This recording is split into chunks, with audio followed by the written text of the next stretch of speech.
Ray, thank you for being here with me today.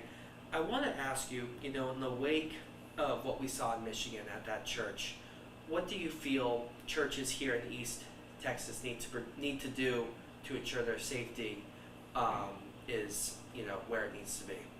Yeah, so the first thing you want to do is I would always recommend getting a security assessment on your facility from somebody that has a background in knowing what to look for and identifying vulnerabilities and risks. And then from there, start beefing up your layers of security, starting with the outside. So if you look at the Michigan incident, where we consult a lot of times with barriers, bollards, or barricades out front to prevent something like a vehicle coming through where the public would be, and even where they may be standing outside and controlling those areas. How do you prevent those vehicles from going in? Is it just fencing, or is there other stuff? So bollards are a good example. A lot of churches have started putting them in place. Some other use more decorative barricades that blend a little bit more aesthetically pleasing than a concrete bollard. But I think we're seeing an uptick in vehicles being used, from New Orleans all the way up to now, to where they're using those to attack crowds of people. And we can't just stand by anymore and not put something in place. How often you feel, if at all, churches are kind of taking their security into question? Yeah, there's definitely been an uptick in churches over the last few years of taking it more seriously. I think what we see more is they're confused on exactly how to do that. We immediately go to, well, you have a gun, I want you to run security or be on security, but there's so much more to that. There's a lot of pre-work that goes into that. There's more layers of safety and security than just having a gun on location. While that is important, that's not the only answer to it. What's that pre-work? So again, starting with an assessment, you have to know your gaps and vulnerabilities. From there, building a structured safety team, or hiring off-duty law enforcement or private security to come stand on location, so you have a hard presence there. Communication within your team. Are you communicating, via radios, other equipment? A medical team on site as well. And once you start getting all those layers in place, and then it just runs efficiently as you train. How do you ensure that something is actually a good assessment in your view? Yeah, so I would look at experience of who is actually conducting the assessment.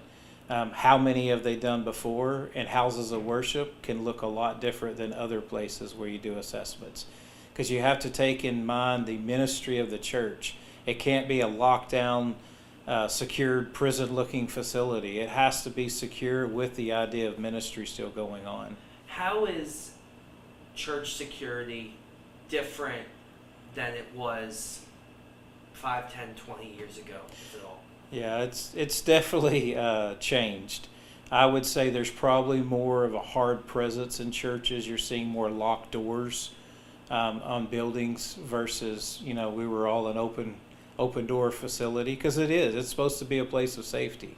There's more cameras installed. There's more safety team members being added. There's people taking it more measures to be secure, which has basically made a difference in what a church looks like when you approach it. Where we used to be able to walk up and go in any door of the church, now everything's being funneled into one entry, one exit. On most churches, not everybody's doing that. If churches can look at, notice is getting a specific example, Sure. but if churches can look at adding more entrances, you feel that can be a good thing? I think as long as they're manned, as long as somebody is manning those entrances and observing who's coming in and out. Also, don't just think about the inside. Even when services are going on, do we have eyes on the outside of the church?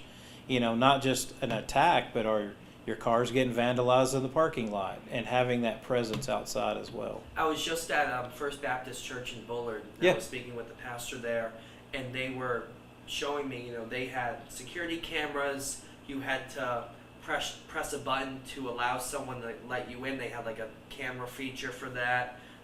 They had, stop the bleed equipment. They had multiple doors that they mentioned. instances like that, you feel those are maybe good steps to look at? Oh, absolutely.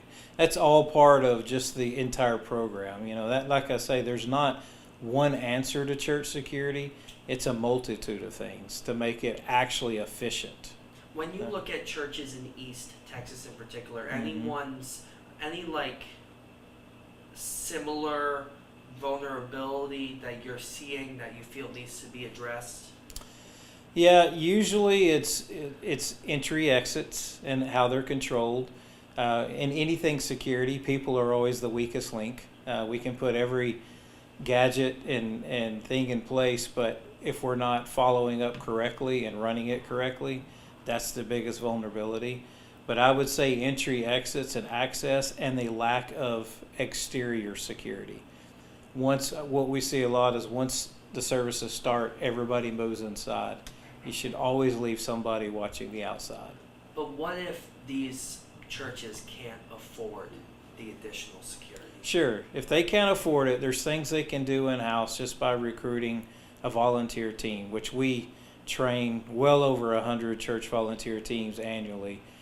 So with that, we can show them and guide them how to build an efficient team and how to utilize members in their church. And we've seen them from churches with congregations of 25 people to we have one that is pushing 20,000 members. What impact can concealed carry have on safety? Yeah, so anytime you have firearms to oppose other firearms, it's a good thing. So if you think about, again, recent attacks, had somebody been there immediately with a firearm to stop it. You know, we had another incident, I believe, in Michigan earlier on where in the year where somebody tried to attack a church and they were immediately stopped with opposition of church members in the security. So anytime that you have a concealed carrier, now I will say this, making sure they understand that they're properly trained, not just licensed.